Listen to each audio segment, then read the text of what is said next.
Is Rinki Gupta. Last video में अपन पढ़ चुके हैं कि SN2 मैकेनिज्म और SN1 मैकेनिज्म कैसे होती है और कौन SN2 मैकेनिज्म देता है, कौन SN1 मैकेनिज्म देता है। फैक्टर ऑफ फैक्टिंग पढ़ ली है अपन ने दोनों रिएक्शंस के। अब अपन यहाँ पे कंपैरेटिव स्टडी पढ़ लेते हैं SN2 और SN1 मैकेनिज्म की, जिससे आपके माइंड में सारी चीज़ें और क्लियर हो जाएंगी।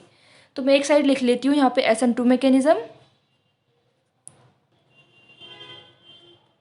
और एक साइड लिख लेती हूँ SN1 मैकेनिज्म। पहला पॉइंट आता है कि SN2 मैकेनिज्म क्या होती है, one step mechanism, one step mechanism. जबकि SN1 मैकेनिज्म क्या होती है, टू स्टेप मैकेनिज्म। ये होती है टू स्टेप मैकेनिज्म। अब अपन को इस नाम से यहाँ पे कंफ्यूज नहीं होना है कि यहाँ पे 2 लिख रहा है तो यहाँ पे ये 2 स्टेप मैकेनिज्म है, ऐसा नहीं है। यहाँ पे 2 का मतलब क्या है, अपन ने पढ़ा था कि ट्रांजिशन स्टेट में जो RDS की ट्रांजिशन स्टेट होगी उसमें जितने मॉलिक्यूल इन्वॉल्व हो रहे हैं उसके अकॉर्डिंग यहाँ पे ये 2 लिखा हुआ है। तो यहाँ पे अपन ने बात की थी कि जब ट्रांजिशन स्टेट बनाई थी SN2 की, तो SN2 की ट्रांजिशन स्टेट कैसे बनाई थी अपन ने, इस तरीके से अपन ने ट्रांजिशन स्टेट बनाई थी कि यहाँ से X लीव कर रहा है और यहाँ पे न्यूक्लियोफाइल अटैक कर रहा है।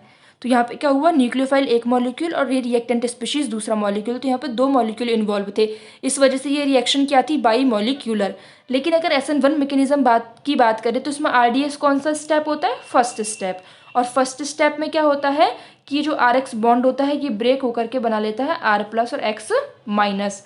तो यहाँ पे ट्रांजिशन स्टेट क्या बनती है कि ये R और X बॉन्ड ब्रेक होता है यहाँ पे। तो अपन देख रहे हैं कि ये जो ट्रांजिशन स्टेट है इसमें केवल एक ही मॉलिक्यूल है, इसीलिए क्या होती है, ये यूनिमॉलिक्यूलर रिएक्शन। तो ये बात आपको यहाँ पे याद रखनी है कि 1 और 2 क्या डिनोट कर रहे हैं। तीसरा पॉइंट यहाँ पे आता है, SN2 के केस में रेट किसके द्वारा कंट्रोल रहती है, स्टेरिक हिंड्रेंस के द्वारा। क्योंकि अपन ने जब बात की थी कि 3 डिग्री जो एल्काइल ग्रुप है वो क्यों नहीं दे रहा है SN2 रिएक्शन, क्योंकि वहाँ पे स्टेरिक हिंड्रेंस आ रहा है। जबकि सिंपल मिथाइल या फिर 1 डिग्री एल्काइल के केस में ऐसा नहीं था कि वहाँ पे स्टेरिक हिंड्रेंस आ रहा था। तो यहाँ पे स्टेरिक हिंड्रेंस क्या था, रेट को डिसाइड कर रहा था कि ये रेट बढ़िया देगा या फिर नहीं देगा। जबकि SN1 मैकेनिज्म के केस में क्या होता है, कार्बोकैटायन की स्टेबिलिटी डिसाइड करती है। क्योंकि जब अपन ने SN1 पढ़ा था तो अपन ने सिंपल हैलाइड लिखा था, फिर 1 डिग्री 2 डिग्री और 3 डिग्री। तो अपन ने क्या बोला था कि 3 डिग्री कार्बोकैटायन की स्टेबिलिटी ज़्यादा है, इसलिए क्या देगा, बढ़िया रेट देगा। फिर 2 डिग्री उससे कम और फिर 1 डिग्री उससे कम और मिथाइल वाला उससे कम देगा। तो यहाँ पे रेट डिसाइड कौन कर रहा था, कार्बोकैटायन की स्टेबिलिटी। रेट कौन डिसाइड कर रहा था यहाँ पे, कार्बोकैटायन की स्टेबिलिटी। और यहाँ पे रेट डिसाइड कर रहा है स्टेरिक हिंड्रेंस। चौथा पॉइंट अपना आता है कि यहाँ पे जो प्रोडक्ट होता है उसका कॉन्फ़िगरेशन कैसा मिलता है, इन्वर्टेड कॉन्फ़िगरेशन मिलता है। इन्वर्टेड कॉन्फ़िगरेशन मिलता है और उसी को अपन क्या बोलते हैं, वॉल्डन इन्वर्जन। जबकि यहाँ पे अगर बात करें तो प्रोडक्ट में 2 तरह का प्रोडक्ट मिल सकता है हमको, इन्वर्टेड भी मिल सकता है और रिटेन्ड भी मिल सकता है। मतलब एक सिंपल अगर लैंग्वेज में बोले तो यहाँ पे क्या मिलता है, रेसिमाइजेशन। अब वो रेसिमाइजेशन कंप्लीट भी हो सकता है और पार्शियल रेसिमाइजेशन भी हो सकता है, कंप्लीट भी हो सकता है और पार्शियल भी हो सकता है। अब अपन ने कल पढ़ चुके हैं कि कंप्लीट कब होगा, पार्शियल कब होगा। तो आप लास्ट वाली वीडियो अगर आपने नहीं देखी है तो आप पहले लास्ट वाली वीडियो देखो, फिर आपको अच्छे से क्लियर हो जाएगा माइंड में कि यहाँ पे कंप्लीट और पार्शियल रेसिमाइजेशन का क्या मतलब है। अगर यहाँ पे अपन लीविंग ग्रुप के ऑर्डर की बात कर लेते हैं हैलाइड्स के केस में, तो आयोडाइड एक बढ़िया लीविंग ग्रुप होता है, फिर ब्रोमाइड, फिर क्लोराइड और फिर फ्लोराइड। अगर यहाँ पे बात करें लीविंग ग्रुप के ऑर्डर की तो यहाँ पे भी सेम रहता है कि आयोडाइड बढ़िया लीविंग ग्रुप होता है, फिर ब्रोमाइड, फिर क्लोराइड और फिर फ्लोराइड। लास्ट पॉइंट अपना यहाँ पे आता है कि जितना ज़्यादा बढ़िया न्यूक्लियोफाइल होगा, बेटर न्यूक्लियोफाइल अगर होगा तो रेट यहाँ पे क्या होगी, अच्छी होगी। मतलब रेट क्या होगी, फास्टर होगी। तो better nucleophile faster will be rate of reaction, faster will be rate of reaction. लेकिन यहाँ पे अगर बात करें SN1 रिएक्शन में तो न्यूक्लियोफाइल का कोई रोल ही नहीं बैठता। यहाँ पे न्यूक्लियोफाइल का कोई रोल ही नहीं होता कि न्यूक्लियोफाइल की स्ट्रेंथ कितनी भी ज़्यादा हो, कितनी भी कम हो, स्ट्रॉन्ग न्यूक्लियोफाइल हो, वीक न्यूक्लियोफाइल हो, कोई फ़र्क नहीं पड़ता यहाँ पे। तो यहाँ पे न्यूक्लियोफाइल जो है वो डज नॉट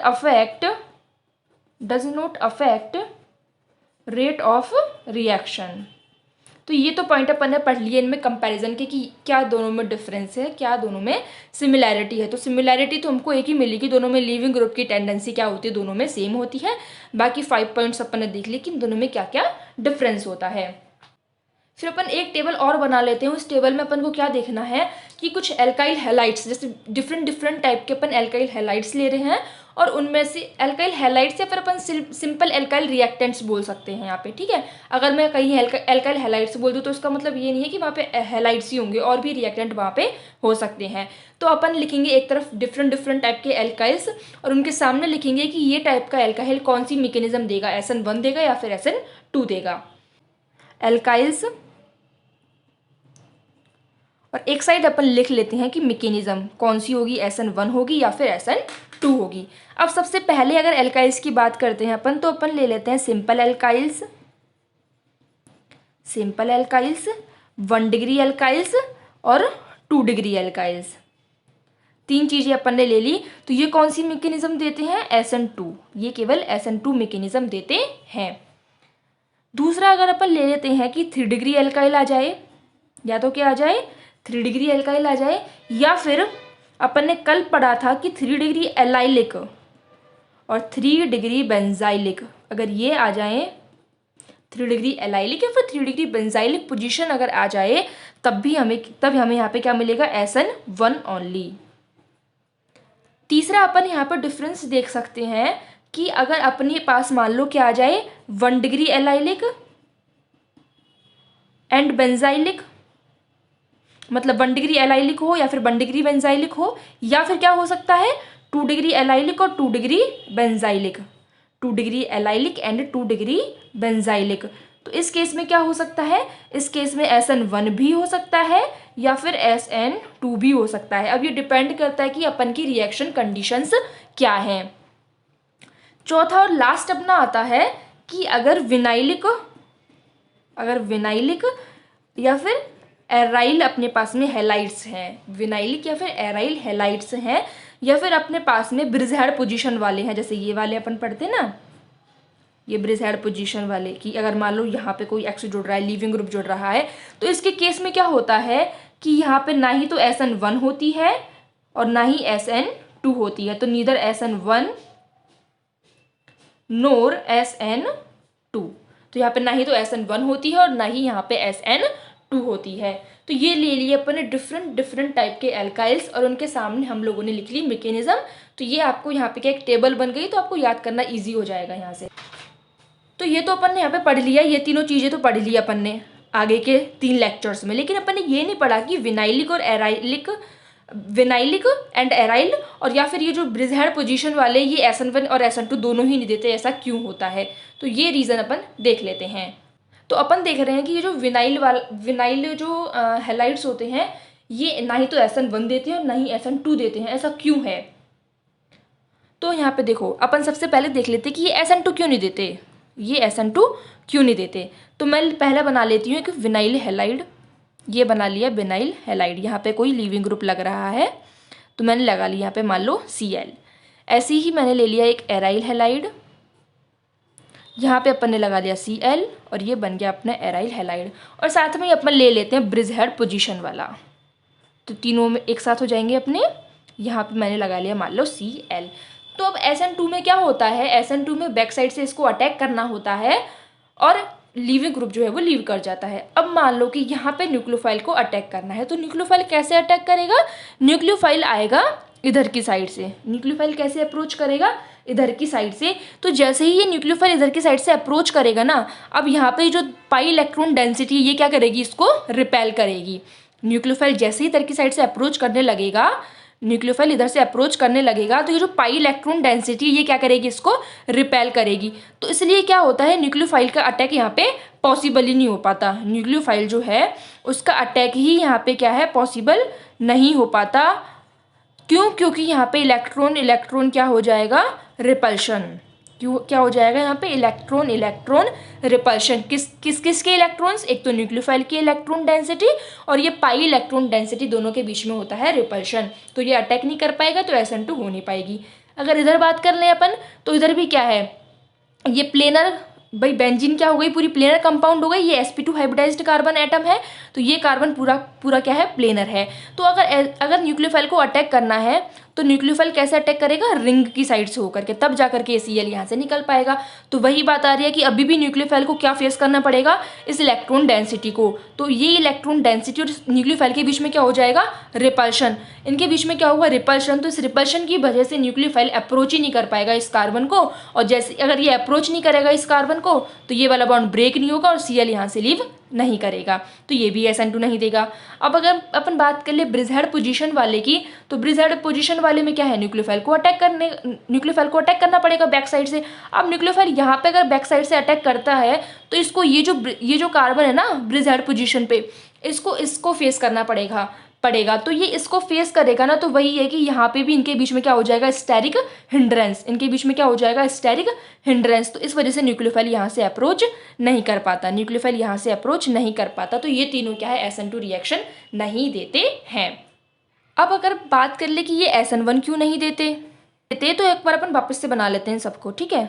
तो मैंने ये बना लिया अपना विनाइल हैलाइड, जिसमें ये क्लोरीन है, ये बना लिया अपन ने हेलोबेंजीन या फिर क्लोरोबेंजीन, और ये बना लिया वापस से ब्रिजहेड पोजीशन वाला कंपाउंड जिसमें ये है क्लोरीन।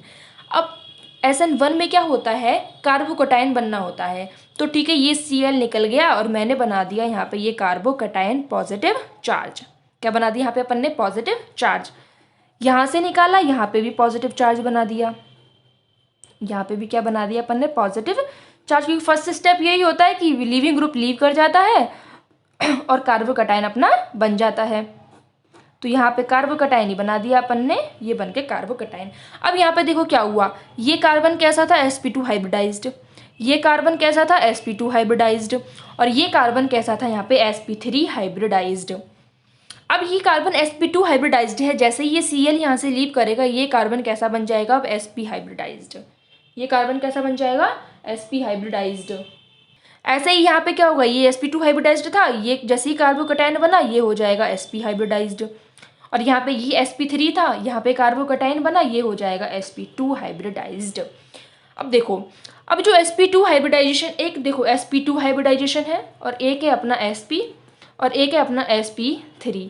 अगर मैं इन तीनों में %s कैरेक्टर की बात करती हूँ तो %s कैरेक्टर सबसे ज़्यादा किस में होगा, sp में। इसमें कितना होगा %s कैरेक्टर, 50%। sp2 में %s कैरेक्टर कितना होगा, 33.33%, और sp3 में कितना होगा, 25%।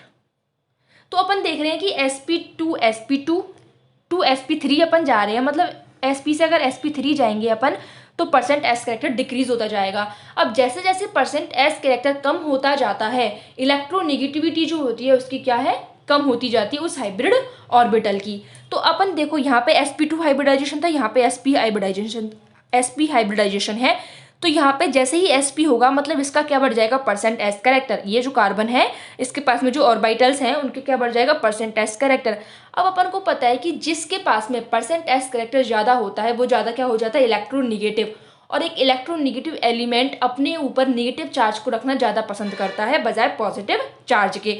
तो यहाँ पे जब %s कैरेक्टर बढ़ रहा है और उसके ऊपर पॉजिटिव चार्ज और आ रहा है ऊपर से, तो ये स्टेबल ही नहीं होगा, तो ये क्या नहीं होगा, स्टेबल नहीं होगा। अगर यहाँ पे नेगेटिव चार्ज आता तो ये स्टेबल हो जाता, क्योंकि जिसके पास %s कैरेक्टर ज़्यादा होता है वो ज़्यादा इलेक्ट्रोनेगेटिव होता है और वो अपने ऊपर क्या रखना चाहेगा, इलेक्ट्रॉन डेंसिटी को, ना कि पॉजिटिव चार्ज को। यही कारण यहाँ पे है कि ये sp2 हाइब्रिडाइजेशन में था, यहाँ पे sp हाइब्रिडाइजेशन हो गया। अब sp हाइब्रिडाइजेशन के पास में %s कैरेक्टर ज़्यादा है, उसकी इलेक्ट्रोनेगेटिविटी ज़्यादा है, तो ये अपने पास पॉजिटिव चार्ज को नहीं रखना पसंद करेगा। और यहाँ पे क्या है कि ये पहले sp3 हाइब्रिडाइजेशन में था, इसका बॉन्ड एंगल कितना था, 109 डिग्री। जैसे ही ये sp2 हाइब्रिडाइजेशन में आएगा यहाँ पे बॉन्ड एंगल कितना हो जाएगा, 120 डिग्री, और यहाँ पे इसको क्या होना पड़ेगा, प्लेनर। अगर ये वाला जो कार्बन है यहाँ पे प्लेनर होने का ट्राई करेगा ना, तो यहाँ पे बॉन्ड ब्रेक होना पड़ेगा, तब जाकर के ही ये सिस्टम कैसा हो सकता है, प्लेनर। तो इसको प्लेनरिटी अटेन करना इसके लिए क्या है, मुश्किल। अगर इसको पॉजिटिव चार्ज रखना है तो इसको प्लेनरिटी अटेन करनी पड़ेगी, जो कि इसके लिए पॉसिबल नहीं है। तो बस यही कारण है कि ये तीनों SN1 रिएक्शन भी नहीं देते हैं। ये sp2 से क्या बन रहा है, यहाँ पे sp बन रहा है। अब sp में बॉन्ड एंगल कितना होता है 180 डिग्री। जैसे अपन ने यहाँ पे बॉन्ड एंगल से बात की थी ना 120 डिग्री, तो वैसे ही अगर अपन यहाँ पे बात करें तो बॉन्ड एंगल इसको कितना चाहिए 180 डिग्री। अब यहाँ पे आप ही सोचो कि इसके लिए 180 डिग्री बॉन्ड एंगल अटेन करना पॉसिबल है क्या? अभी ये कैसे है, ऐसे। तो इनको अगर 180 बॉन्ड चाहिए तो इनको कैसा होना पड़ेगा, स्ट्रेट ऐसे, जो कि पॉसिबल ही नहीं है क्योंकि ये क्या है, एक रिंग सिस्टम है। तो इसके लिए पॉसिबल ही नहीं है बेंजीन रिंग के लिए 180 डिग्री बॉन्ड एंगल को अटेन करना। तो बस यही वजह से ये क्या है कि ना तो SN1 रिएक्शन देते हैं ना ही SN2 रिएक्शन देते हैं।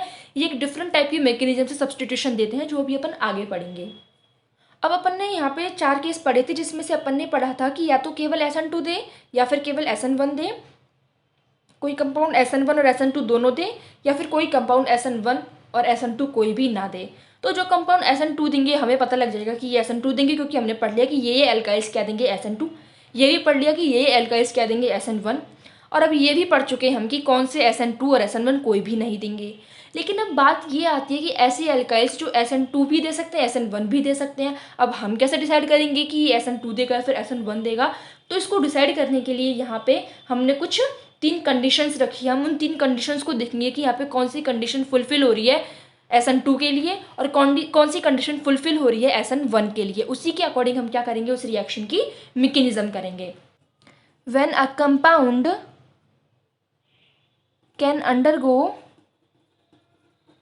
Both SN2 and SN1 mechanism, then 3 conditions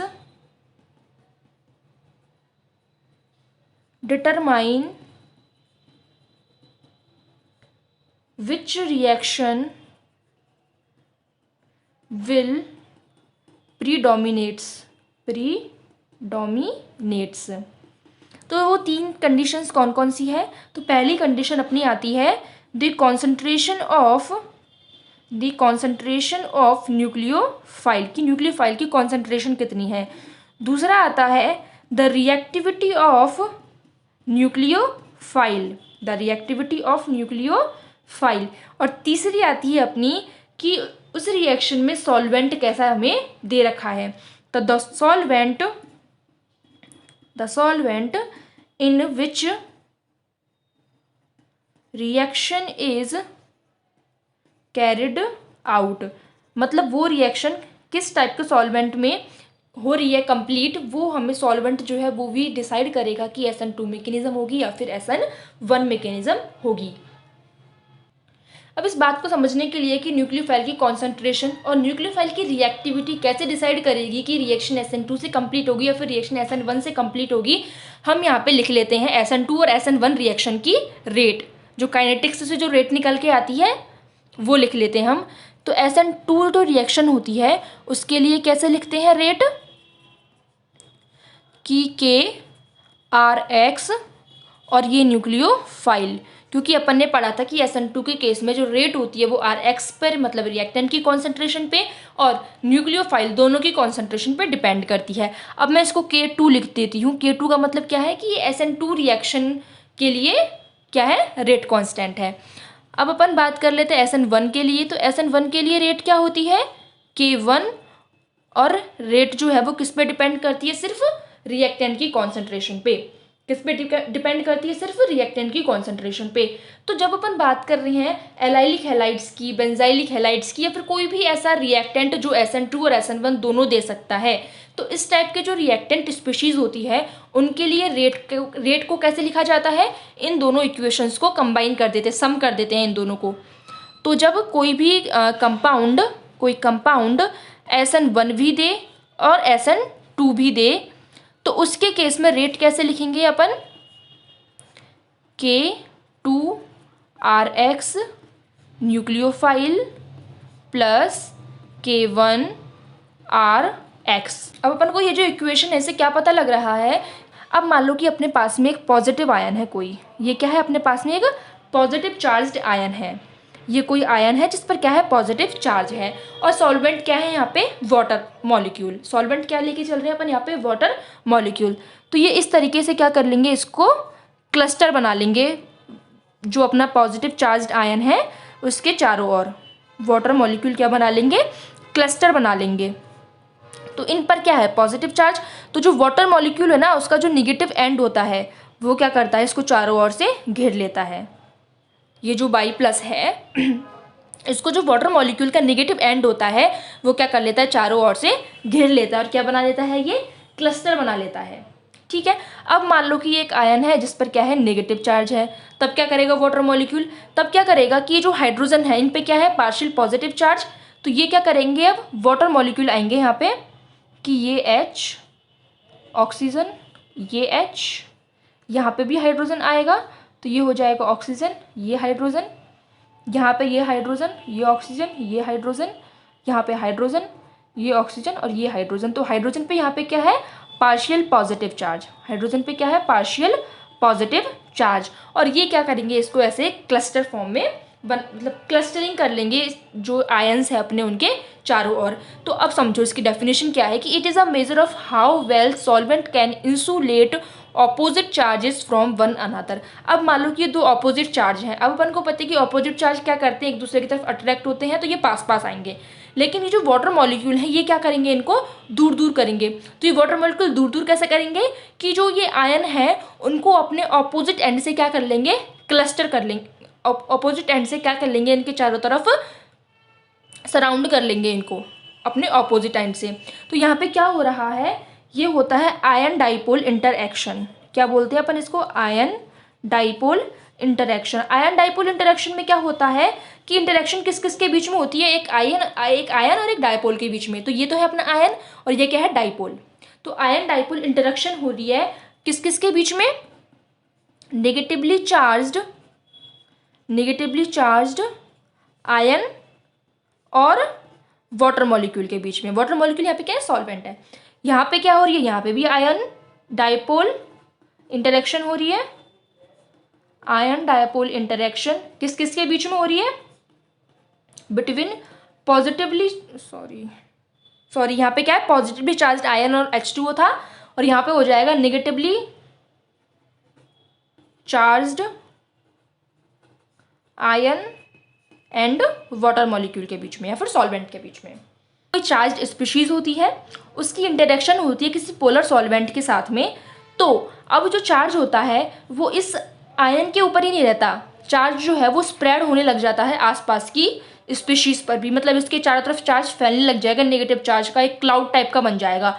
तो ये जब क्लाउड टाइप का बन जाता है तो इस प्रकार का जो क्लाउड बनता है ये क्या करता है, इस जो अपना चार्ज्ड स्पीशीज होती है इसको स्टेबिलिटी प्रोवाइड करता है। क्या करता है, इसको स्टेबिलिटी प्रोवाइड करता है। जब कोई आयन किसी सॉल्वेंट मॉलिक्यूल के द्वारा घिर जाता है तो यही क्या होता है, अपना सॉल्वेशन। ये क्या होता है, सॉल्वेशन। तो अपन अब देख लेते हैं कि सॉल्वेशन क्या होता है। जो अपन बात करते हैं सॉल्वेशन की, किसका सॉल्वेशन हो रहा है, ये सॉल्वेट हो रहे हैं, तो वो सॉल्वेशन क्या होता है कि इंटरेक्शन होती है। किस किस के बीच में इंटरेक्शन होती है, interaction between solvent and ion और मॉलिक्यूल। कौन से आयन और मॉलिक्यूल, जो डिसॉल्व हो रहे हैं किसमें, सॉल्वेंट में। तो आयन और मॉलिक्यूल डिसॉल्व्ड इन सॉल्वेंट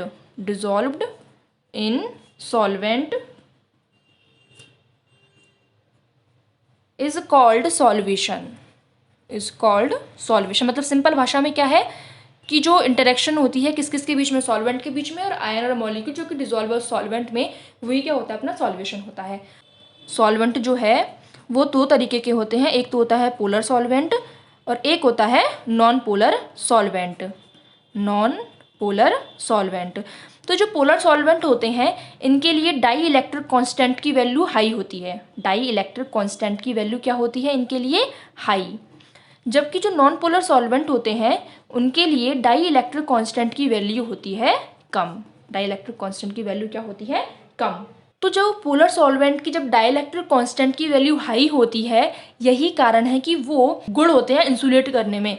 तो ये क्या होते हैं, very good at insulating charge.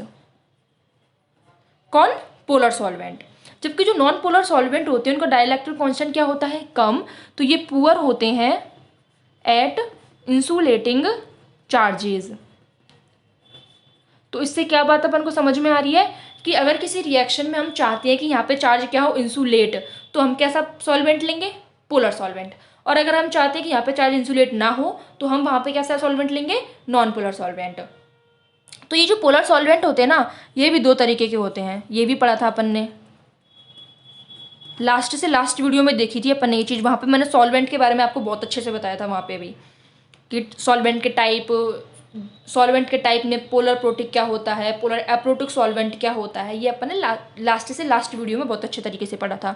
तो जो पोलर सॉल्वेंट होता है ये भी 2 तरीके का होता है, प्रोटिक पोलर सॉल्वेंट और एप्रोटिक पोलर सॉल्वेंट, 2 तरीके के होते हैं ये भी। तो जो प्रोटिक पोलर सॉल्वेंट होता है ना, उनके लिए डाइलेक्ट्रिक कांस्टेंट की वैल्यू ज़्यादा होती है as compared to aprotic polar solvent. Polar protic solvent के लिए डाइलेक्ट्रिक कांस्टेंट की वैल्यू ज़्यादा होती है as compared to aprotic polar solvent. जो पोलर सॉल्वेंट है इनके, जैसे प्रोटिक पोलर सॉल्वेंट है, इसका एग्जाम्पल क्या होता है, इसका एग्जाम्पल होता है CH3OH, ETOH, वाटर, ये सब क्या होते हैं, प्रोटिक पोलर सॉल्वेंट के एग्जाम्पल। एप्रोटिक पोलर सॉल्वेंट क्या होते हैं, DMF, DMSO। और जो नॉन पोलर सॉल्वेंट होता है उसके एग्जाम्पल होते हैं जैसे कि हेक्सेन, टॉलुइन, ये होते हैं नॉन पोलर सॉल्वेंट के एग्जाम्पल। सॉल्वेंट की जो पोलैरिटी इंक्रीज करते हैं उससे हमारी रेट ऑफ रिएक्शन क्या होती है, अफेक्ट होती है। तो ये रेट ऑफ रिएक्शन जो अफेक्ट हो रही है, ये बात किस चीज़ पर डिपेंड करती है कि हमारा जो RDS होता है, RDS मतलब रेट डिटरमाइनिंग स्टेप, उसमें रिएक्टेंट जो है वो चार्ज्ड है या फिर अनचार्ज्ड। अगर हमारा रिएक्टेंट, RDS का जो रिएक्टेंट होता है वो चार्ज्ड होता है तो पोलैरिटी बढ़ाने पर जो रेट ऑफ रिएक्शन है वो क्या हो जाती है, डिक्रीज। लेकिन अगर RDS का जो रिएक्टेंट है वो क्या हो, अनचार्ज्ड, मतलब न्यूट्रल हो, क्या हो, न्यूट्रल हो, तो जैसे ही हम लोग सॉल्वेंट की पोलैरिटी बढ़ाते हैं तो रेट ऑफ रिएक्शन क्या हो जाती है, इंक्रीज हो जाती है। लिख लेते हैं अपन इसको कि जो RDS का रिएक्टेंट होता है, RDS है, RDS क्या है, रेट डिटरमाइनिंग स्टेप, इसका जो रिएक्टेंट होता है उसके पास में 2 पॉसिबिलिटी है कि या तो वो चार्ज्ड हो सकता है या फिर वो न्यूट्रल हो सकता है। पहली पॉसिबिलिटी देख रहे हैं कि वो क्या है, चार्ज्ड। अगर वो चार्ज्ड है तो जैसे ही हम पोलैरिटी बढ़ाएंगे सॉल्वेंट की, तो पोलैरिटी जैसे ही इंक्रीज करेंगे किसकी, सॉल्वेंट की, तो रेट ऑफ रिएक्शन डिक्रीज हो जाएगा। यहाँ पे रेट ऑफ रिएक्शन क्या हो जाएगा, डिक्रीज। लेकिन अगर हमारा रिएक्टेंट कैसा है, न्यूट्रल अगर रिएक्टेंट है तो पोलैरिटी बढ़ाते हैं सॉल्वेंट की, on increasing polarity of solvent rate of reaction increases. तो मतलब इतना तो अपन को पता लग गया कि हमारे पास अगर रिएक्टेंट न्यूट्रल है तो ये हमारे लिए अच्छा है, क्योंकि हमको रेट ऑफ रिएक्शन क्या चाहिए, ज़्यादा। इतनी बात हमें यहाँ पर समझ में आ चुकी है। अब अपन क्या कर रहे हैं, इसको जस्टिफाई कर रहे हैं कि अपन ने जो पढ़ा था कि रिएक्टेंट चार्ज्ड होता है तो पोलैरिटी बढ़ाने पर रेट ऑफ रिएक्शन डिक्रीज होती है, और अगर न्यूट्रल होता है तो पोलैरिटी बढ़ाने पर रेट ऑफ रिएक्शन क्या होती है, डिक्रीज हो रही है। तो अपन इसको क्या कर रहे हैं, अब जस्टिफाई कर रहे हैं कि ऐसा क्यों हो रहा है, इसको क्या कर रहे हैं अपन, जस्टिफाई। तो देखो मैंने यहाँ पे बना लिए 2 एनर्जी प्रोफाइल डायग्राम, जिसमें एक में रिएक्टेंट क्या है, चार्ज्ड, और एक में है रिएक्टेंट न्यूट्रल। ठीक है, तो अपन सबसे पहले तो ये देख लेते हैं कि रेट ऑफ रिएक्शन को डिसाइड कौन करता है। तो रेट ऑफ रिएक्शन को डिसाइड अपन कर रहे हैं कि एक तो रिएक्टेंट की एनर्जी क्या है, तो एनर्जी ऑफ रिएक्टेंट, और जो एनर्जी है ट्रांजिशन स्टेट की, तो उन दोनों एनर्जी का जो डिफरेंस होता है वो क्या होता है, डेल्टा जी। तो जैसे अगर मान लो कि ये रिएक्टेंट की एनर्जी है और ये ट्रांजिशन स्टेट की एनर्जी है, तो ये जो एनर्जी गैप है डेल्टा जी, ये क्या है, ये जो है वो डिसाइड करेगा कि रेट ऑफ रिएक्शन फास्ट होगी या फिर स्लो होगी। अब मैंने यहाँ पे 2 एनर्जी प्रोफाइल डायग्राम बनाए हैं, जिसमें एक में रिएक्टेंट चार्ज्ड है, एक में रिएक्टेंट न्यूट्रल है। अब मान लो कि कोई रिएक्टेंट चार्ज्ड है और वहाँ पे कोई सॉल्वेंट आ गया, पोलर सॉल्वेंट। तो अब यहाँ पे क्या हुआ कि रिएक्टेंट चार्ज्ड है, मतलब वहाँ पे कैटायन भी प्रेजेंट है और एनायन भी प्रेजेंट है। अपना सॉल्वेंट भी कैसा है, पोलर सॉल्वेंट है, मतलब सॉल्वेंट के भी कैटायन प्रेजेंट है, एनायन प्रेजेंट है। तो यहाँ पे क्या होगा कि जो अपना रिएक्टेंट का जो कैटायन है वो किसके द्वारा सराउंड हो जाएगा, जो अपना सॉल्वेंट है उसकी जो नेगेटिव चार्ज है उसके द्वारा क्या हो जाएगा, सराउंड हो जाएगा। और जो रिएक्टेंट का एनायन है वो किसके द्वारा सराउंड हो जाएगा, सॉल्वेंट के पॉजिटिव एंड के द्वारा सराउंड हो जाएगा। तो इससे क्या होगा कि रिएक्टेंट बाउंड हो जाएगा, रिएक्टेंट क्या हो जाएगा, बाउंड, और रिएक्टेंट की स्टेबिलिटी बढ़ जाएगी। अब जैसे ही रिएक्टेंट की स्टेबिलिटी बढ़ जाएगी तो अब जो न्यूक्लियोफाइल है वो उससे जुड़ ही नहीं पाएगा, क्योंकि जो रिएक्टेंट था उसको किसने सराउंड कर लिया, सॉल्वेंट के मॉलिक्यूल ने। तो जैसे ही सॉल्वेंट के मॉलिक्यूल इसको सराउंड कर लेंगे तो उनकी जो स्टेबिलिटी है वो बढ़ जाएगी, और स्टेबिलिटी बढ़ जाएगी इसका मतलब क्या हो गई, उनकी एनर्जी अब डिक्रीज हो गई। तो मान लो कि कोई अगर लेस पोलर सॉल्वेंट था, तब यहाँ पे कोई रिएक्टेंट था, तो जैसे ही हमने पोलैरिटी बढ़ाई तो वो सॉल्वेंट की एनर्जी क्या हो गई, कम, सॉरी वो जो मॉलिक्यूल था उसकी एनर्जी कम हो गई। तो ये यहाँ पे था पहले, अब यहाँ पे आ गया। तो अपन कह रहे हैं कि जैसे ही उस रिएक्टेंट की स्टेबिलिटी बढ़ जाएगी तो वो अब रिएक्शन नहीं करेगा। क्यों, क्योंकि हमेशा कोई भी मॉलिक्यूल क्या चाहता है, अपनी स्टेबिलिटी। अगर वो इस वे में स्टेबल है तो वो स्टेबल रहता है और रेट ऑफ रिएक्शन क्या हो जाती है, डिक्रीज। लेकिन अगर मान लो अपना रिएक्टेंट कैसा है, न्यूट्रल, रिएक्टेंट कैसा है, न्यूट्रल, तो न्यूट्रल रिएक्टेंट के केस में क्या होता है कि सॉल्वेंट मॉलिक्यूल न्यूट्रल मॉलिक्यूल को क्या है, इंसुलेट नहीं कर पाते, न्यूट्रल मॉलिक्यूल को इंसुलेट नहीं कर पाते। अब जो अपना रिएक्टेंट है वो किस में जाएगा, अब जैसे मान लो मैंने ये ले लिया कि RX, ये क्या है, एक रिएक्टेंट है जो कि न्यूट्रल है। अब ये जैसे ही ट्रांजिशन स्टेट बनाएगा तो यहाँ पे ये बॉन्ड ब्रेक होना स्टार्ट हो जाएगा, तो यहाँ पे क्या आ जाएगा, पार्शियल पॉजिटिव चार्ज, यहाँ पे आ जाएगा पार्शियल नेगेटिव चार्ज, और फाइनली ये वाला बॉन्ड यहाँ से ब्रेक हो जाएगा R+ और X- में। तो अब यहाँ पे जो पार्शियल जो चार्ज इन दोनों पे अराइज हुआ है, ये जो पार्शियल चार्ज इन दोनों पे अराइज हुआ है ट्रांजिशन स्टेट में, तो ये जो ट्रांजिशन स्टेट में जो R+ है ये किसके द्वारा सराउंड हो जाएगा, अपना जो मॉलिक्यूल है सॉल्वेंट मॉलिक्यूल उसके निगेटिव चार्ज के द्वारा, और जो निगेटिव चार्ज है ये किसके द्वारा सराउंड हो जाएगा, सॉल्वेंट के पॉजिटिव चार्ज के द्वारा। अभी अपन ने जस्ट थोड़ी देर पहले ये बात पढ़ी थी कि कैसे सराउंड करता है, किस तरह से इसको स्टेबिलिटी प्रोवाइड होती है। तो बस अब ट्रांजिशन स्टेट क्या हो जाएगा, स्टेबल हो जाएगा। तो ट्रांजिशन स्टेट मान लो पहले यहाँ पे था लेस पोलर सॉल्वेंट में, तो अब ये यहाँ पे आ जाएगा मोर पोलर सॉल्वेंट में। तो अपन को पता है कि अगर मान लो कोई ट्रांजिशन स्टेट क्या है, स्टेबिलिटी गेन कर रही है, तो उसका मतलब क्या है, रिएक्टेंट क्या चाहेगा, ट्रांजिशन स्टेट में कन्वर्ट होना चाहेगा। क्यों, क्योंकि वहां पर जाकर के उसको मिल रही है स्टेबिलिटी। तो इस वजह से क्या होता है, रिएक्शन होना स्टार्ट हो जाती है और रेट ऑफ रिएक्शन इंक्रीज हो जाती है। तो ये अपन ने जस्टिफाई कर लिए दोनों स्टेटमेंट कि जब रिएक्टेंट चार्ज होता है तब क्या होता है, और जब रिएक्टेंट न्यूट्रल होता है तब क्या होता है। ये दोनों स्टेटमेंट अपने जस्टिफाई कर लिए। तो अपन यहाँ पे लिख लेते हैं एक बार कि ये जो है ये किसकी वजह से है, मोर पोलर सॉल्वेंट की वजह से। तो ΔG# मोर पोलर सॉल्वेंट, और ये ΔG# कब है, जब अपना सॉल्वेंट कैसा है, लेस पोलर है, लेस पोलर सॉल्वेंट। ऐसे ही यहाँ पे ट्रांजिशन स्टेट की क्या हो रही थी, स्टेबिलिटी गेन कर रहा था वो। तो ये वाला ΔG# कब होगा, मोर पोलर सॉल्वेंट में, और ये वाला ΔG# कब होगा, लेस पोलर सॉल्वेंट में। ये होगा लेस पोलर सॉल्वेंट में। तो ये आपको आई थिंक अच्छे से समझ में आ गया होगा। अगर यहाँ पे कोई प्रॉब्लम हो तो आप मेरे से कमेंट बॉक्स में पूछ सकते हैं, मैं आपको वहाँ पे क्लियर कर दूंगी। तो अगर अपन SN1 रिएक्शन की बात कर लेते हैं कि SN1 रिएक्शन में क्या होता है, कैसा सॉल्वेंट वहाँ पे होता है, कैसे सॉल्वेंट की हमें रिक्वायरमेंट होती है। तो देखो SN1 रिएक्शन की अपन जब बात करते हैं तो जनरली अपना रिएक्टेंट कैसा होता है, न्यूट्रल। रिएक्टेंट कैसा होता है अपना, न्यूट्रल। तो अपना रिएक्टेंट कैसा है, न्यूट्रल, अपना रिएक्टेंट है न्यूट्रल। तो अगर रिएक्टेंट न्यूट्रल है तो यहाँ पे जो अपना सॉल्वेंट है वो किसको स्टेबलाइज करेगा, ट्रांजिशन स्टेट को। अगर अपना पोलर सॉल्वेंट है तो वो अपने लिए अच्छा है, क्योंकि वो रेट ऑफ रिएक्शन को इंक्रीज कर रहा है। तो बस इसीलिए SN1 रिएक्शन जो होती है उसमें सॉल्वेंट कैसा लेते हैं अपन, पोलर प्रोटिक सॉल्वेंट। क्या बोला मैंने अभी कि SN1 रिएक्शन जो होती है उसमें जनरली अपनी रिएक्टेंट स्पीशीज कैसी होती है, न्यूट्रल। अभी अपन ने पढ़ा है कि जब न्यूट्रल रिएक्टेंट स्पीशीज होती है तो अपन का पोलर सॉल्वेंट जो होता है वो ट्रांजिशन स्टेट को स्टेबिलिटी प्रोवाइड करता है, जिससे रेट ऑफ रिएक्शन क्या होती है, इंक्रीज होती है।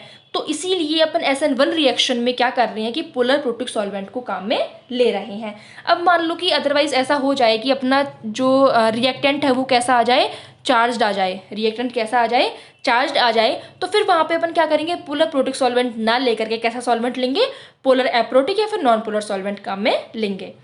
अब अगर अपन बात कर लेते हैं SN2 रिएक्शन की कि SN2 रिएक्शन के केस में क्या होता है। तो जो SN2 रिएक्शन जो होती है उसमें अपनी रिएक्टेंट स्पीशीज़ होती है और साथ में ही न्यूक्लियोफाइल होता है, और यहाँ पे बननी होती है अपनी एक ट्रांजिशन स्टेट। तो मैं ऐसे बना लेती हूँ कि ये वाला बॉन्ड ब्रेक हो रहा है और ये न्यूक्लियोफाइल यहाँ पे आकर के जुड़ रहा है। तो अपन जब SN2 रिएक्शन करते हैं तो अपन जनरली क्या लेके चलते हैं, रिएक्टेंट तो न्यूट्रल लेके चलते हैं, और जो अपना न्यूक्लियोफाइल होता है वो नेगेटिवली चार्ज्ड होता है, क्योंकि अपन पढ़ चुके हैं कि ये कैसा नेगेटिवली चार्ज जो होता है वो क्या होता है, स्ट्रॉन्ग न्यूक्लियोफाइल होता है, और स्ट्रॉन्ग न्यूक्लियोफाइल की अपन को नीड होती है किसमें, SN2 रिएक्शन में। तो यहाँ पे क्या होता है कि मान लो अपन ने पोलर सॉल्वेंट ले लिया, तो पोलर सॉल्वेंट क्या करेगा, इस न्यूक्लियोफाइल को इंसुलेट कर देगा। क्या करेगा, पोलर सॉल्वेंट इस न्यूक्लियोफाइल को इंसुलेट कर देगा। अब जैसे ही ये न्यूक्लियोफाइल इंसुलेट हो जाएगा तो आपको लगता है कि ये अटैक करेगा, नहीं करेगा। क्यों, क्योंकि अब जो न्यूक्लियोफाइल है वो किससे सराउंड हो गया, सॉल्वेंट के मॉलिक्यूल से। इसके चारों ओर सॉल्वेंट के मॉलिक्यूल आ गए, तो ये कितना बल्कि टाइप का हो जाएगा, और इस पर जो नेगेटिव चार्ज था वो भी कैसा हो गया, अब डिस्पर्ज हो गया सॉल्वेंट के मॉलिक्यूल पे। तो इसका जो अट्रैक्शन था पॉजिटिव चार्ज के लिए वो भी क्या हो गया, खत्म हो गया। तो अब क्या हो जाएगा, इसका अटैक यहाँ पे पॉसिबल नहीं होगा, ये बैक अटैक अब करेगा ही नहीं। तो रेट ऑफ रिएक्शन क्या हो जाएगी, डिक्रीज हो जाएगी। मैंने क्या बोला कि ये नेगेटिवली चार्ज है और अपन ने पोलर सॉल्वेंट लिया, तो रेट ऑफ रिएक्शन क्या हो जाएगी, यहाँ पे डिक्रीज हो जाएगी। लेकिन अगर अपन ने जैसे ही यहाँ पे अपना न्यूक्लियोफाइल कैसे ले लिया, न्यूट्रल, न्यूक्लियोफाइल कैसे ले लिया अपन ने, न्यूट्रल, तो यहाँ पे क्या होगा कि अब न्यूक्लियोफाइल अपना क्या आ गया, न्यूट्रल। अब न्यूट्रल न्यूक्लियोफाइल आ गया तो ये क्या करेगा, यहाँ पे से बैक साइड अटैक करेगा। जैसे ये बैक साइड अटैक करेगा तो यहाँ पे क्या बन जाएगा, अपना ट्रांजिशन स्टेट। ये ट्रांजिशन स्टेट बन गई, ये क्या बन गई, अपनी ट्रांजिशन स्टेट। अब जो ट्रांजिशन स्टेट बनेगी वो यहाँ पे क्या होगी, यहाँ पे पार्शियली क्या होगी, वो चार्ज्ड होगी। तो पार्शियली चार्ज्ड होने से अब जो अपना सॉल्वेंट है वो पोलर यहाँ पे क्या करेगा, अपने लिए बेनिफिशियल होगा, क्योंकि पोलर सॉल्वेंट क्या करेगा, अपन के ट्रांजिशन स्टेट को स्टेबिलिटी प्रोवाइड करेगा, जो अपने लिए क्या होगा, अच्छा। क्योंकि अपन ने पढ़ाई है कि ट्रांजिशन स्टेट को स्टेबिलिटी प्रोवाइड हो जाती है तो रेट ऑफ रिएक्शन क्या हो जाएगी, इंक्रीज हो जाएगी। रेट ऑफ रिएक्शन क्या हो जाएगी, इंक्रीज हो जाएगी। तो अब यहाँ पे अपन क्या कह रहे हैं कि न्यूक्लियोफाइल जो है वो दो तरीके का हो सकता है। न्यूक्लियोफाइल दो तरीके का हो सकता है, या तो वो नेगेटिवली चार्ज्ड हो या फिर वो हो न्यूट्रल, या फिर वो न्यूट्रल। तो अगर वो नेगेटिवली चार्ज्ड है तो अपन ने बोल दिया कि जो पोलर प्रोटिक सॉल्वेंट है वो तो होगा नहीं, पोलर प्रोटिक सॉल्वेंट तो यहाँ पे होगा नहीं। क्यों, क्योंकि वो इंसुलेट कर देगा अपने न्यूक्लियोफाइल को। अब अपने पास में दो चॉइस बची, तो अपन सबसे पहले क्या पिक करेंगे कि यार नॉन पोलर सॉल्वेंट ले लेते हैं। क्या ले लेते हैं, नॉन पोलर सॉल्वेंट, वो अपने लिए अच्छा रहेगा। लेकिन ऐसा नहीं होता है, अपन नॉन पोलर सॉल्वेंट को चूज नहीं करते। क्यों नहीं करते नॉन पोलर सॉल्वेंट को, क्योंकि ये नॉन पोलर सॉल्वेंट जो अपना नेगेटिवली चार्ज न्यूक्लियोफाइल होता है उसको सॉल्वेट नहीं कर पाता है, उसको क्या नहीं कर पाता, सॉल्वेट नहीं कर पाता, डिजोल्व नहीं कर पाता उसको। और अपन को पता है कि अपन हमेशा कैसे करते हैं कि जो अगर अपना न्यूट्रल चार्ज लाइगेंड है तो वहाँ पे अपन क्या काम में ले सकते हैं, पोलर प्रोटिक सॉल्वेंट। क्यों ले सकते हैं पोलर प्रोटिक सॉल्वेंट, क्योंकि अपने जो रिएक्शन मिक्सचर में अब ऐसा कोई भी एनायन प्रेजेंट नहीं है जिसको सॉल्वेंट क्या करे, इंसुलेट करे। क्योंकि न्यूट्रल चार्ज जैसे कि मान लो NH3, अब इसके पास में कोई चार्ज है, कोई चार्ज नहीं है, तो इस वजह से क्या होगा, ये जो पोलर प्रोटिक सॉल्वेंट है इसको क्या नहीं करेगा, अब सराउंड नहीं करेगा। तो बस इसीलिए अपन क्या कह रहे हैं, कंक्लूजन निकल के क्या आ रहा है कि अगर नेगेटिवली चार्ज न्यूक्लियोफाइल है तो अपन ले रहे हैं एप्रोटिक पोलर सॉल्वेंट, और अगर न्यूट्रल चार्ज है तो अपन लेंगे पोलर प्रोटिक सॉल्वेंट। तो अपन ने आज जितनी भी बात करी है ना उन सबका कंक्लूजन निकल के क्या आ रहा है कि SN2 और SN1 को डिसाइड कैसे करेंगे। अगर अपन सबसे पहले SN2 रिएक्शन की बात करें कि हम कैसे डिसाइड करेंगे कि कोई रिएक्शन SN2 हो रही है या फिर नहीं हो रही, तो हम सबसे पहले क्या देखेंगे कि वहाँ पे न्यूक्लियोफाइल कैसा है। न्यूक्लियोफाइल कैसा है, गुड न्यूक्लियोफाइल होना चाहिए। तो मान लो गुड न्यूक्लियोफाइल है तो पहली कंडीशन क्या है अपनी, गुड न्यूक्लियोफाइल होना चाहिए। कैसा होना चाहिए, गुड न्यूक्लियोफाइल होना चाहिए। अब गुड न्यूक्लियोफाइल में भी हमारे पास में दो चीज़ आती है कि अगर वो निगेटिवली चार्ज्ड है, अगर वो निगेटिवली चार्ज्ड है तो फिर वहाँ पे सॉल्वेंट कैसा होना चाहिए, एप्रोटिक पोलर सॉल्वेंट होना चाहिए। तो वो वहाँ पे सॉल्वेंट कैसा होना चाहिए, एप्रोटिक पोलर सॉल्वेंट। अगर वो न्यूट्रल चार्ज्ड है, सॉरी अगर वो न्यूट्रल है तो वहाँ पे सॉल्वेंट कैसा होना चाहिए, polar protic solvent. Polar protic solvent मतलब यहाँ तो एप्रोटिक होना चाहिए, यहाँ पे प्रोटिक होना चाहिए। तो ये तो बात हो गई SN2 की, मतलब अपन को ये देखना है। और SN1 रिएक्शन में क्या देखना है, देखना है कि वो न्यूक्लियोफाइल कैसा हो, पुअर न्यूक्लियोफाइल हो, और हमें सॉल्वेंट कैसा जरूरत है वहाँ पे, aprotic polar solvent, aprotic polar solvent, sorry protic polar solvent, protic polar solvent. तो ये जो पॉइंट है ना, अपन को ये मेनली यहाँ पे याद रखना है कि SN2 और SN1 को कैसे डिसाइड करेंगे किसी रिएक्शन को देख के, कि अगर मान लो कोई रिएक्शन दे रखी है, अपन को डिसाइड करना है कि SN2 से होगी या फिर SN1 से होगी। तो आपको देखना है कि न्यूक्लियोफाइल कैसा है, गुड है या फिर पुअर है। उसके बाद अपन को देखना है कि सॉल्वेंट कैसा है, बस 2 चीज़ देखनी है, फिर अपन देख लेंगे कि रिएक्शन क्या होगी। अब आपको एक क्वेश्चन दे रखा है, 2 यहाँ पर मॉलिक्यूल दे रखे हैं, आपसे पूछ रहा है यहाँ पे कि ये रिएक्शन SN2 से होगी या फिर SN1 से होगी। अब यहाँ पे आपको सिंपल न्यूक्लियोफाइल दे रखा है, तो आप इससे भी पता नहीं लगा सकते कि यार ये न्यूक्लियोफाइल गुड न्यूक्लियोफाइल है कि बैड न्यूक्लियोफाइल है। सॉल्वेंट भी नहीं दे रखा, तो मतलब ये वाला तरीका तो अपना गया। अब अपन यहाँ पे क्या देखेंगे कि हमारा रिएक्टेंट कैसा है, हमारा रिएक्टेंट कैसा है। और अगर मान लो हमें उसको SN1 से करवाते हैं, यहाँ पे CH2Cl है, ठीक है। अगर मान लो हमारी रिएक्शन SN1 से हो रही है, तो हमारे पास में कार्बोकैटायन कैसा बनना चाहिए, स्टेबल कार्बोकैटायन बनना चाहिए, ठीक है। हम सबसे पहले ये देखेंगे। तो अगर मान लो मैं इस रिएक्शन को SN1 से करवाती हूँ, तो SN1 से करवाने पर क्या होगा, ये यहाँ से बॉन्ड ब्रेक हो जाएगा और यहाँ पे क्या आ जाएगा, पॉजिटिव चार्ज, ठीक है। तो देखो यहाँ पे क्या होगा, ये Cl मैंने निकाल दिया और ये पॉजिटिव चार्ज आया, तो ठीक है, अपन ये मान लेते कि ये यहाँ से निकल गया और अपने पास में ये सिर्फ पॉजिटिव चार्ज है यहाँ पे। तो इस पॉजिटिव चार्ज की स्टेबिलिटी देख लेते हैं। तो अपन ने देखा कि इसकी पैरा पोजीशन पे क्या है, ऑक्सीजन के पास में लॉन पेयर। ऑक्सीजन अपने लॉन पेयर को यहाँ पे डोनेट करेगा। जैसे ही अपने लॉन पेयर को यहाँ पे डोनेट करेगा, ये वाला डबल बॉन्ड ब्रेक हो जाएगा इधर की साइड और ये वाला डबल बॉन्ड ब्रेक हो जाएगा इधर की साइड। तो जैसे ही डबल बॉन्ड ब्रेक होगा इधर की साइड, तो यहाँ पे क्या आ जाएगा, नेगेटिव, और यहाँ पे आ जाएगा पॉजिटिव। यहाँ पे बन जाएगा डबल बॉन्ड। इससे अपन को क्या पता लग रहा है, तो यहाँ पे क्या बन जाएगा कि यहाँ पे तो ये पॉजिटिव चार्ज, यहाँ पे आ जाएगा सॉरी डबल बॉन्ड, ये यहाँ पे ये डबल बॉन्ड OCH3, यहाँ पे पॉजिटिव चार्ज और ये डबल बॉन्ड। फिर नेक्स्ट स्टेप में क्या होगा, अब यहाँ पे ऑक्सीजन पे पॉजिटिव चार्ज स्टेबल नहीं है, तो ये वाला बॉन्ड ब्रेक हो जाएगा इधर की साइड, ये वाला बॉन्ड ब्रेक हो जाएगा इधर की साइड और ये वाला बॉन्ड ब्रेक हो जाएगा इधर की साइड। तो यहाँ पे क्या बनेगा अपना, ये OCH3 मिल जाएगा, ये डबल बॉन्ड, एक डबल बॉन्ड यहाँ पे बन जाएगा, एक डबल बॉन्ड यहाँ पर बन जाएगा और ये बन जाएगा वापस से अपना CH2+। अब यहाँ पे क्या होगा, न्यूक्लियोफाइल आएगा और इससे जुड़ जाएगा। तो क्या बन जाएगा, ये OCH3, ये डबल बॉन्ड, ये CH2 और यहाँ पे क्या आ जाएगा, न्यूक्लियोफाइल। तो मतलब ये रिएक्शन तो किससे होगी, SN1। ये तो हो गया डन कि ये तो रिएक्शन होगी SN1 से, क्योंकि यहाँ पे जो कार्बोकैटायन बन रहा है वो अच्छा खासा स्टेबल है। लेकिन अगर हम लोग यहाँ पे बात कर लेते हैं, तो यहाँ पे भी सेम काम करके देख लेते हैं SN1 के लिए, कि इसको निकाल दिया, यहाँ पे क्या आ जाएगा, पॉजिटिव चार्ज। अब देखते हैं कि ये पॉजिटिव चार्ज स्टेबल है कि नहीं है। अब यहाँ पर नाइट्रोजन के पास में लॉन पेयर है, नहीं है नाइट्रोजन के पास में लॉन पेयर, क्यों, क्योंकि किसने दे दी अपने लॉन पेयर यहाँ पे। तो मतलब NO2 क्या लगाएगा अपना यहाँ पे, -M या फिर -R इफेक्ट।